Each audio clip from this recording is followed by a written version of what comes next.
할렐루야. 사랑하는 대강의 가족 여러분, 오늘 하루도 하나님의 말씀과 동행하는 삶이 되길 소망합니다. 오늘 함께 나눌 하나님의 말씀은 마가복음 1장 1절 말씀입니다.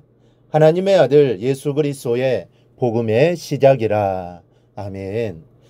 오늘 우리가 함께 본 말씀은 어제 함께 살펴본 말씀입니다.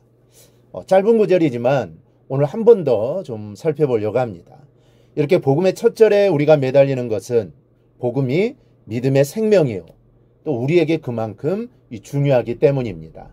이 처음 자세를 잘 잡아나가야 우리가 계속해서 은혜를 받을 수 있습니다. 오늘 한 시간만 더 이 복음을 이야기해 보겠습니다. 요한마가가 이 마가복음을 기록할 때는 이 과거를 한적하게 회상하면서 또 유유자적한 분위기 속에서 기록한 것이 절대로 아닙니다. 이 마가의 성령의 인도하심을 받으며 이 복음서를 기록한 것은 로마였습니다. 그 당시 로마는 한창 박해의 불길이 쏟고 있었던 곳이죠. 날마다 예수 믿는 사람들이 체포되어 가고 또 재판을 받고 비참한 죽음으로 순교를 당했습니다. 이 마가도 편안할 수는 없었을 겁니다.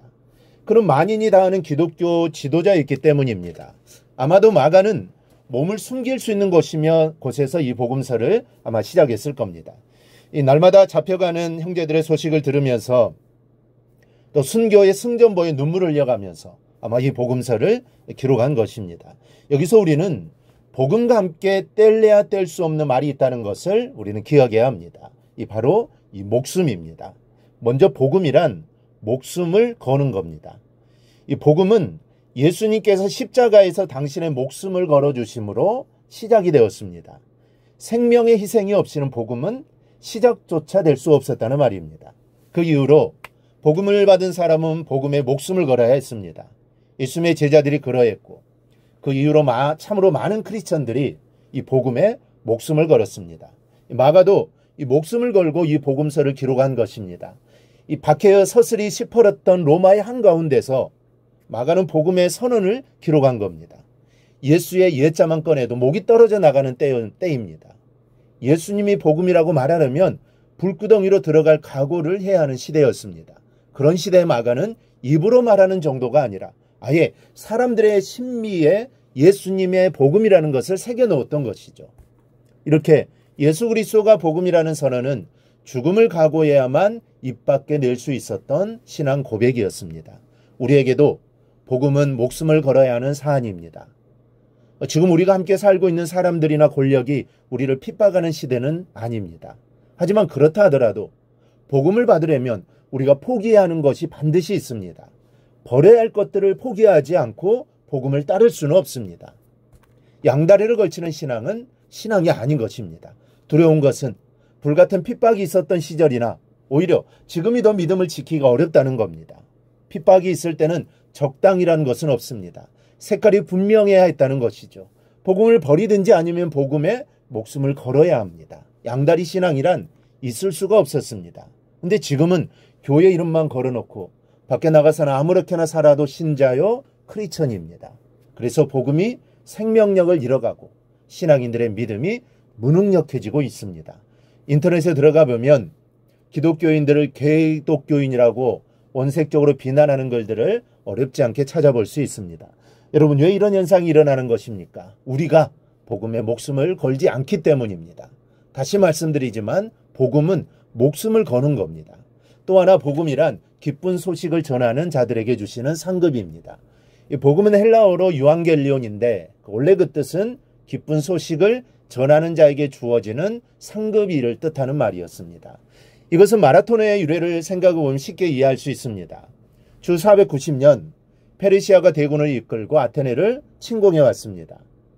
전세를 보면 아테네에서 승산이 없는 전투였는데 이 전투를 아테네군은 용맹하게 싸워 힘겨운 승리를 거두었습니다.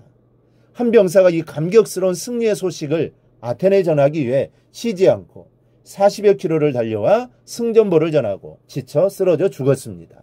그 이후로 이 병사가 달려온 만큼의 거리를 정하여 경주하기 시작했고 승리자에게 월계관을 씌워주는 것이 이 마라톤이 된 겁니다. 이때 이 기쁨의 승전보를 안고 달려온 사람에게 주어진 상급이 바로 유한결리온이었습니다. 마라톤의 우승자에게는 월계관을 씌워주었는데 그까짓 것이 무슨 상급이냐라고 생각할 수도 있지만 월계관의 보상의 전부가 아니었습니다. 월계관을 받은 사람은 아테네 여러 편의시설과 음식점을 무료로 이용하는 등 특별한 혜택을 누렸습니다. 복음은 기쁜 소식이고 새 시대를 여는 능력입니다. 동시에 복음은 이 상급입니다. 복음을 위해 목숨을 거는 사람들을 위해 하나님께서는 상상할 수 없는 상급과 혜택들을 이 땅과 그 나라에서 누리도록 하실 겁니다. 마라톤 우승자에게도 그렇게 특별한 혜택과 보상이 주어지는데 하물며 하나님의 자녀인 우리의 충성에 소홀히 하시겠습니까?